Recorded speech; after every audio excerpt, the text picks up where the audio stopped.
Na verdade, essa doutrina é o que cremos e o que devemos viver. Então, a base dessa doutrina está também no livro de Tito, na carta de Tito, no capítulo 2, no versículo 1, que diz assim: tu, porém, fala o que convém à sã doutrina. Eu vou ler mais uma vez. Tu, porém, fala o que convém à sã doutrina. Então, o apóstolo Paulo, ele dá uma diretriz e ele detalha o que faz parte da sã doutrina. O que não faz parte da sã doutrina é construção humana, adaptação do homem e contexto cultural, tá bom? O que não faz parte da sã doutrina é a adaptação humana, contexto cultural. Exemplo, o apóstolo Paulo, ele não deixou como sã doutrina o uso de mel. Fez parte de uma construção cultural. Embora algumas igrejas, ou se não uma denominação, que eu sei, ainda usa o véu sobre o rosto, mas a base bíblica que eu compreendo, o uso do véu, por exemplo, não é uma sã doutrina. A sã doutrina é aquilo que nós cremos e precisamos viver. Para resumir, a gente vai resumir aqui em 2 pilares, tá bom? O assunto é amplo, mas para ficar simples para sua compreensão, ela pode ser dividida em 2 pilares. Conteúdo, em primeiro lugar, aquilo que Deus revelou e devemos ser. Então, a sã doutrina é aquilo que Deus revelou e aquilo que, de fato, nós devemos crer. A sã doutrina, a primeira base, o primeiro pilar é aquilo que Deus revelou e nós devemos crer. Então, o que Deus revelou através das Escrituras, nós temos o dever de crer nas Escrituras. O segundo pilar que nós vamos falar aqui é a conduta.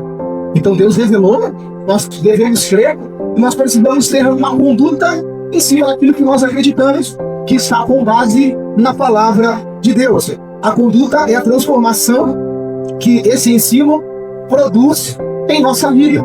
Então, eu preciso crer naquilo que Deus revelou, principalmente através das Escrituras, e viver uma vida em conformidade com esse conhecimento que eu estou adquirindo pelas Escrituras. A verdadeira doutrina, ela não apenas informa a mente, mas ela transforma o nosso coração, ela transforma o nosso comportamento. Então vai aqui o nosso primeiro ponto do conteúdo, que é aquilo que Deus revelou. O que Deus revelou? Deus revelou, através da sua palavra, que Ele é o único Senhor. Deuteronômio, capítulo 6, no versículo 4 diz: ouve, ó Israel, o Senhor, nosso Deus, é o único Senhor. São palavras do profeta Moisés. E quando ele diz isso inspirado por Deus. Porque toda a Escritura, ela é divinamente inspirada. Então o que Deus nos revelou é que não existe nenhum outro Deus além do Deus que nós servimos. O apóstolo Pedro, na sua primeira mensagem Pentecostes, capítulo 2 do livro de Atos dos Apóstolos, ele é inspirado ali pelo Espírito Santo e ele começa a pregar fervorosamente, e no contexto da sua mensagem ele diz que não existe um outro Deus que não seja, não existe um outro nome, pelo qual nós devemos ser salvos, senão pelo nome de Jesus. Segundo ponto, querido, que Deus revelou: Jesus Cristo é o centro do Evangelho. Então a sã doutrina, ela está baseada naquilo que Deus revelou. E o primeiro ponto que nós falamos é que Deus, o nosso Senhor, é o único Deus. O segundo ponto que Deus revelou através das Escrituras, que Jesus Cristo é o centro do Evangelho. Diz assim, Evangelho que João escreveu, capítulo 14, no versículo 6: eu sou o caminho e a verdade e a vida, ninguém vem ao Pai a não ser por mim. Então Deus revela nas Escrituras que nós precisamos colocar Cristo como o centro da nossa vida e como o centro do Evangelho que nós cremos. Não existe Evangelho sem Jesus Cristo. Algumas mentes hereges dizem e falam que pregam o Evangelho, mas na base da sua pregação não tem Cristo. Então, se não tem Cristo, não tem Evangelho. O Evangelho, ele só se faz pela mensagem da cruz, pela manifestação do Cristo que nasceu no ventre de uma mulher, viveu como homem aos 29, quase 30 anos, passa pelo batismo das águas através de João o Batista, e aos 33 anos de idade entrega a sua vida em favor dos homens, em favor da humanidade. Então Cristo precisa ser o centro do Evangelho. O livro de Gálatas, no capítulo 1, diz que qualquer pessoa que vos apresentar um Evangelho que não seja o de Cristo, considere-o maldito, sã doutrina. Em outras palavras, se até mesmo um anjo se manifestar e em forma de luz vos apresentar um outro Evangelho, não creia, considere-o anátema, considere-o maldito. O apóstolo Paulo estava dizendo que o Evangelho de fato que nós devemos ter é o Evangelho que coloca Jesus Cristo no centro. Sem Jesus não há Evangelho. Não existe sã doutrina sem Cristo. Não existe sã doutrina sem Cristo. Terceira coisa que Deus revelou através das Escrituras: a salvação é pela graça mediante a fé. Nós não conquistamos a salvação, nós recebemos ela de graça, uma dádiva, um presente de Deus, como consequência da fé que nós depositamos em crer em Deus como único Deus e Senhor, em crer em Cristo como o centro do Evangelho. Então, quando eu creio em Deus, em Cristo como o centro do Evangelho, nós vivemos a graça. A graça, ela se manifesta na nossa vida para nos salvar. E isso não nos dá, não é crédito nosso. Isso não é uma conquista nossa. Muito pelo contrário. Essa é uma conquista, ou foi uma conquista, e permanece sendo uma conquista de Cristo na cruz do Calvário. A Bíblia diz, o apóstolo Paulo declara que toda célula que estava contra nós, ela foi cravada na cruz do Calvário. Toda condenação, todo preço, todo valor que o pecado atribuiu para gerar morte para a nossa alma, para o nosso corpo, toda célula que estava contra nós, ela foi cravada na cruz do Calvário. A salvação é pela graça mediante a fé. Efésios capítulo 2, versículo 9. Porque pela graça sois salvos mediante a fé e não pelas obras. Não é aquilo que nós fazemos que nos proporciona a salvação, mas aquilo que nós fazemos define em quem nós cremos. Aquilo que nós vivemos define em quem nós cremos.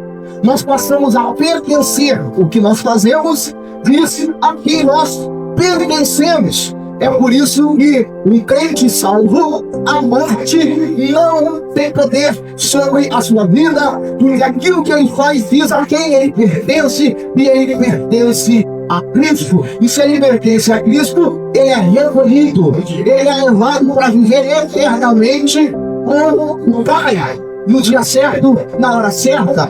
O quarto ponto: a Bíblia é a autoridade divina, é a nossa autoridade máxima. Então a sã doutrina nos leva a entender que a Bíblia, ela é a nossa autoridade máxima. Você lembra que eu disse na introdução que existem construções culturais, existem construções que adaptam situações, contextos de igreja, contexto de cultura. Por exemplo, lá no Peru havia um contexto diferente. Quando eu vivi lá um período de tempo trabalhando com evangelismo, a rotina da igreja lá era, e provavelmente seja, completamente diferente da rotina brasileira. A rotina das igrejas, por exemplo, na Ásia, na África, é uma rotina completamente diferente. Por que a rotina é completamente diferente? Por causa da cultura, por causa da demasiada perseguição que eles sofrem naquela região, em algumas regiões da África, em algumas regiões do Oriente Médio também, porque não dá para declarar a fé em Cristo abertamente. Não existe igrejas, por exemplo, com CNPJs e placas dizendo assim: Jesus Cristo é o caminho, a verdade e a vida. Aquela igreja, se ela vamos aí, provavelmente escolhem aquela igreja. Então são contextos culturais, adaptações humanas, porque a Bíblia diz, o apóstolo Pedro, ele disse, não me falha a memória, na sua primeira carta, a multiforme graça de Deus, ou seja, a graça de Deus, ela consegue alcançar todos os ambientes, todos os espaços, todas as culturas, e a glória de Deus se manifesta, o poder de Deus se manifesta de tal forma que quem é glorificado neste contexto é o próprio Cristo. A Bíblia, ela é a nossa autoridade. Isso faz parte da sã doutrina. 2 Timóteo capítulo 3, versículo 16 e também versículo 17, que diz que toda escritura é divinamente inspirada. Então as escrituras é a autoridade maior de Deus na nossa vida. Então se eu tenho dúvida de alguma coisa, eu preciso ir para as escrituras. Se eu tenho dúvida daquilo que o homem fala, eu preciso ir para as escrituras. Se eu tenho dúvida daquilo que o pastor fala, eu preciso ir para as escrituras. Se eu tenho dúvida daquilo que o evangelista está falando, do que aquele suposto homem de Deus está falando, eu preciso ir para as escrituras. Capítulo 17 do livro de Atos fala de homens que são chamados de irmãos de bereanos. O apóstolo Paulo, olha só, o apóstolo Paulo não era qualquer um, o apóstolo Paulo era poliglota. Ele falava o hebraico, o aramaico, o grego, foi ensinado aos pés de Gamaliel. Ele tinha uma linguagem culta, ele sabia se adaptar. Ele disse que ele se fez de louco para ganhar os loucos, ele se fez de grego para ganhar os gregos, ele se fez de bárbaro, ou seja, ele se fez como se fosse, se ele aparentasse ser até mesmo bárbaro, assassino, né? Ele se fez para ganhar os bárbaros. O apóstolo Paulo tinha uma língua culta imprescindível, mas mesmo ele tendo uma língua culta, quando ele pregava, os bereanos ouviam o que ele dizia e ia para as escrituras para consultar, para saber se tudo aquilo que ele estava falando estava em conformidade com a palavra de Deus. Você não tem a obrigação de crer naquilo que o pastor fala. Você não tem a obrigação de crer naquilo que o pastor acredita. Mas uma obrigação você tem de consultar as escrituras para ter o mínimo conhecimento e capacidade de saber se aquilo que você está ouvindo é uma verdade bíblica. Então você precisa também buscar o conhecimento das escrituras, porque ela deve ser a sua autoridade maior, a sua autoridade, eu digo, suprema. Uma das coisas é real: a nossa opinião, ela muda, mas a palavra de Deus permanece. A nossa opinião, ela muda, mudou ontem, mudou hoje e vai mudar amanhã, mas a palavra de Deus, ela vai permanecer, e é por isso que a Bíblia deve ser a sua autoridade. Quinto ponto que nos revela a sã doutrina que nós vivemos e que nós cremos: Cristo voltará. Se a mensagem apregoa a volta de nosso Senhor Jesus Cristo, essa é uma mensagem universal que toda cultura vai pregar. Embora existam adaptações culturais, mas a sã doutrina, o asiático precisa viver, o sul-coreano precisa viver, o norte-coreano precisa viver, a sã doutrina, o brasileiro precisa viver, a América Latina precisa viver, a América do Norte precisa viver. A sã doutrina, ela é igual para todos, e aqueles que creram nessa doutrina vão dizer também que Cristo voltará. 1 Tessalonicenses capítulo 4, versículo 16 ao 17 diz assim: porque o mesmo Senhor descerá do céu com alarido e com voz de arcanjo e com a trombeta de Deus, e os que morreram em Cristo ressuscitarão primeiro. Depois nós, os que ficarmos vivos, seremos arrebatados juntamente com ele nas nuvens, a encontrar o Senhor nos ares, e assim estaremos sempre como o Senhor. Então a sã doutrina também tem como base a volta do Senhor Jesus Cristo. Então, se você ouvir alguém falar do Evangelho, falar que segue a Bíblia, mas não consegue acreditar que Cristo voltará, ele não está conseguindo viver e crer na sã doutrina. O próprio Jesus, ele disse que nós viveremos e será como nos dias de Noé, que os homens casarão e se darão em casamento.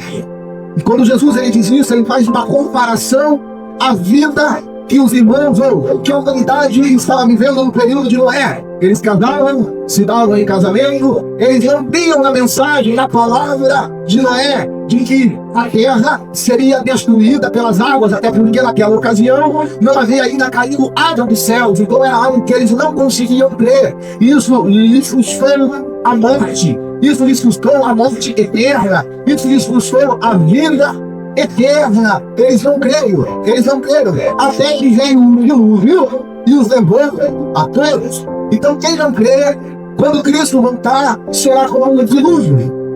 Vai levar quem? A todos os que creem. Olha que interessante, né? Quando Cristo voltar, ele vai nos levar.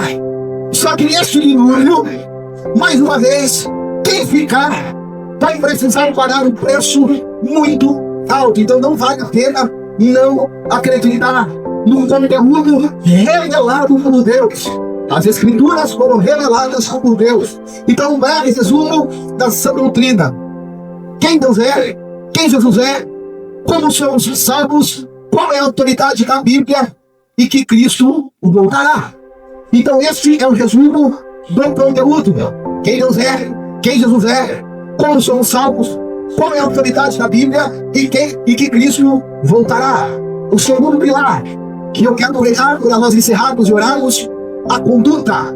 Nós vamos basear o nosso comportamento por aquilo que nós cremos. Acho que ficou claro que a Bíblia é a nossa autoridade maior. Nós precisamos crer em Deus. Nós precisamos ter a Bíblia como a nossa inspiração maior, como a nossa autoridade maior, termos Cristo como o centro do Evangelho. E a nossa conduta, ela vai ser transformada. A santidade, por exemplo, é o primeiro ponto. A verdadeira doutrina, ela produz em nós santidade. A verdadeira doutrina, ou a sã doutrina, como eu estou usando, o termo que eu estou usando, ou verdadeira doutrina, ela causa em nós transformação. E nós passamos a ser uma pessoa, ou homens, mais são. O que um santo faz? Ele se separa das coisas impuras. Ele se abstém dos prazeres da carne. Ele se abstém. Não é de dia, não é de manhã, não é à tarde, não é à noite, não é de madrugada que ele vai se abster dos prazeres da carne. Ele precisa ter um estilo de vida de santidade, seguir a paz e a santificação, sem a qual ninguém verá a Deus. Seguir a paz e a santificação, sem a qual ninguém verá a Deus. 1 Pedro, capítulo 1, versículo 15 e 16 também, ele diz: sede santos, porque eu sou santo. Então, o conhecimento que nós adquirimos, o conteúdo revelado por Deus, nos leva a ter uma conduta de santidade, uma conduta de separação das coisas mundanas. Quem conhece Deus busca viver como Deus deseja. Se é que eu posso dizer que Deus, ele deseja, ele tem um desejo, o teu desejo está baseado na alma, mas Deus, ele planeja o melhor para a minha vida e o melhor para a tua vida. Deus, ele de fato conhece quem busca e quem deseja viver conforme a sua vontade, conforme o seu desejo. Isso é santidade. Santidade não é você não pecar. Santidade não tem nada a ver com você não pecar. É claro que quando menos você se submete ao pecado, mais santo você é, mais focal você vai pecar. Uma vida de santidade que nos leva, acima de tudo, reconhecer os nossos pecados. Você quer saber sua reação? Ele reconhece o pecado dele. Ele reconhece o erro dele. Ele reconhece, ou ela reconhece o erro dela, o erro da fala, o erro do comportamento, o erro da opinião, o erro da conduta. E uma vez que ela reconhece, ela precisa levar isso para Deus. E se o seu reconhecimento levando para Deus acaba não sendo suficiente, nós devemos fazer aquilo que Tiago ele orienta a fazer: confessar os nossos pecados uns aos outros para que sejais curados. Porque existem condições Mesmo nós confessamos a Deus, nós continuamos aí feridos, machucados. Então Tiago ele diz, olha, se isso tem a ver com alguém, se você feriu alguém, se você se sentiu ferido por alguém, então você precisa confessá-lo. E o Tiago ele diz isso, que isso precisa ser confessado. Esse pecado que é pecado. A gente fica nesse sentido. É pecado a gente guardar mágoa. Seja porque alguém feriu, ou seja porque eu feri alguém. Você vê? Se um jogo no seu lar, não é porque o homem te feriu e você está magoado que te coloca em um ar de superioridade. Não. Você precisa confessar os nossos pecados uns aos outros para que sejais curados. Então, o conteúdo revelado por Deus, as Escrituras, tudo que foi revelado por Deus nos leva a viver uma vida de santidade. Segundo ponto que faz parte da sã doutrina. A sã doutrina, ela não tem a ver com princípios isolados. Por exemplo, fé, paz, mansidão, longanimidade, bondade, fidelidade. A sã doutrina é um conjunto de comportamentos como o amor. O amor é um conjunto de comportamentos. É a base que nós temos maior de renúncia. Como nós podemos provar o nosso amor para alguém? É não condená-la pelos seus erros, é não condená-las pelos seus erros, é não julgá-la pela sua fragilidade, é não julgá-la por um tempo, por um período, por um momento, por uma situação da vida que ela viveu e ela acabou agindo pelo condutas que Deus desaprova, pelo condutas que ferem a sua fé, que ferem a sua crença. Você precisa, de fato, amar. Não precisa abraçar, beijar, mas o amor, ele nos conduz, se necessário for, a dar um abraço, um alimento de mão, a dar um beijo, se necessário for. Mas o amor, ele não se baseia por um aperto de mão, por um abraço. O amor, ele se baseia principalmente pelo perdão. Então a base do amor é o perdão. Você entende que é um conjunto de comportamento? Se eu ficar aqui no amor, eu vou ter que falar em outros princípios, mas a base do amor, ele é o perdão. O perdão, ele precisa estar conosco. O perdão, ele precisa fazer parte do nosso estilo de vida. O perdão, ele precisa fazer parte do nosso comportamento. O perdão, ele precisa fluir em nós. E como é que ele flui? Ele flui normalmente no nome de Jesus. O amor é a evidência maior do verdadeiro discípulo. Se eu não for capaz de perdoar, eu não sei o que é amar. Se eu não for capaz de perdoar, eu não sou discípulo de Cristo. Se eu viver ressentido, não sou discípulo de Cristo. Se eu viver magoado, não sou discípulo de Cristo. O amor tem como evidência maior o discipulado de Cristo na nossa vida. Ou melhor, o que evidencia o amor na nossa vida é exatamente o perdão. Nós precisamos ter essa conduta que é um conjunto de comportamento. Terceiro ponto que vai ditar a nossa conduta com base no conteúdo revelado, com base naquilo que Deus revelou. Obediência. Evangelho que João escreveu, capítulo 14, versículo 15. Se me amais, guardareis os meus mandamentos. Você entende que é um conjunto? Amor. Quem ama, guarda os mandamentos. E se me amares, guardareis os meus mandamentos. A obediência é fruto do amor que nós temos por Cristo. Porque às vezes nós não estamos dispostos a obedecer. Na verdade, na maioria das vezes, nós queremos nos submeter aos prazeres da carne. Na maioria das vezes, nós queremos nos submeter aos nossos desejos, aos nossos sonhos, aos nossos propósitos. Mas a obediência é fruto do amor. Então, uma vez que eu obedeço, às vezes eu acabo obedecendo pelo amor que eu adquiri por Cristo. Porque é verdade que Cristo nos amou primeiro. Sabe o que ele está dizendo? Eu sei que vocês me amam, mas antes de vocês me amarem, eu vos amei primeiro. Olha que coisa linda. Cristo é maravilhoso.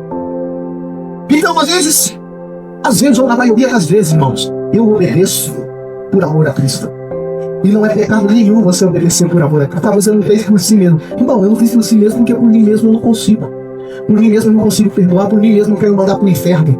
Por mim mesmo eu quero mandar fazer que nem você com Nabucodonosor, fazer com minha cabinha, a unha do corpo crescer, pelo de animal crescer no corpo. Eu por mim mesmo. Mas na boca eu tenho a crise. Eu prefiro que ele obedecer. Aí eu prefiro fazer o quê? Eu prefiro perdoar. Eu prefiro abraçar. Eu prefiro obedecer a palavra de Deus, até porque a obediência à palavra de Deus é melhor obedecer do que sacrificar. 4 pontos na nossa conduta. Perseverança. Então, o conteúdo revelado, o conhecimento revelado nos instrui a ter um comportamento de perseverança. Não, a perseverança é uma característica divina. Ah, mas existem homens que não creem em Deus e é persistente. É diferente. É bem diferente. É verdade que existem homens que não conhecem as escrituras, mas o seu estilo de vida, a forma como foi criado, os desafios que a vida lhe propôs, fez dele uma pessoa perseverante. Talvez ela tenha uma qualidade maior nessa área. Mas quando a pessoa ela vai para o Evangelho, se ela não for perseverante, ela aprende a ser. Talvez isso seja uma qualidade inata da pessoa. Mas a perseverança é um atributo divino, e eu posso dizer que essa pessoa que é perseverante, mesmo não crendo nas escrituras, ela tem um atributo divino sobre a vida dela. Ela tem uma condição divina, porque a perseverança, de fato, ela vai nos conduzir no final de tudo à eternidade. Mateus 24, 13 diz assim: aquele, porém, que perseverar até o fim será. Então a Bíblia está dando uma condição que aquele que não perseverar não será. E quem disse isso, querido? Pois Jesus, não sou eu. Você não precisa acreditar em mim. Se não tiver dúvida, vai nas escrituras. Então aquele que perseverar até o fim será salvo. E aquele que não perseverar, a gente pode falar isso de forma dedutiva, porque o texto me permite deduzir que aquele que não perseverar parece que perde a salvação, não é? A salvação é dada de graça, mas ela tem uma condição. O conteúdo revela fé, Deus acima de tudo, Cristo como centro do Evangelho. Se a pessoa perder essa base, ela não vai conseguir perseverar, porque o que nos conduz à perseverança, de fato, é a presença de Deus na nossa vida. A caminhada cristã, ela exige constância. Se você não ser constante, seres firmes e constante, sempre abundante em quem? No Senhor. Seres firmes e constantes, sempre abundantes no Senhor. Quinto ponto e último ponto, Tiago, capítulo 2, versículo 11 e 12, vai falar de uma vida piedosa. Estou tentando resumir essa doutrina aqui, tá? Então resumo isso aqui. A gente pode fazer um estudo aí de 1 ano para a gente falar sobre isso. Mas a vida piedosa, Tito 2, 11 e 12, a graça de Deus se manifestou, ou há se manifestado a todos os homens, educando-nos para que, relegadas à impiedade e às paixões mundanas, impiedade e as paixões humanas, ou seja, aqui vai falar sobre renúncia. Lembra que eu disse que essa doutrina é um conjunto de comportamentos e ela não se define por um princípio. Então por isso não tem como você falar de doutrina usando, por exemplo, uma palavra só. É um conjunto. Quando eu entro em amor, eu entro em outras coisas. Quando eu entro em piedade, eu vou entrar em outras coisas. Eu preciso ter uma vida piedosa. E aquele que vive uma vida piedosa, ele nega a impiedade. Ele nega viver ruim. Ele nega estar na roda dos escarnecedores. Ele nega fazer fofoca. Ele nega falar mal do irmão. Ele nega falar mal da irmã. Ele nega falar mal do líder. Ele nega falar mal do pastor. Ele nega falar mal do obreiro. Ele nega falar mal do pai.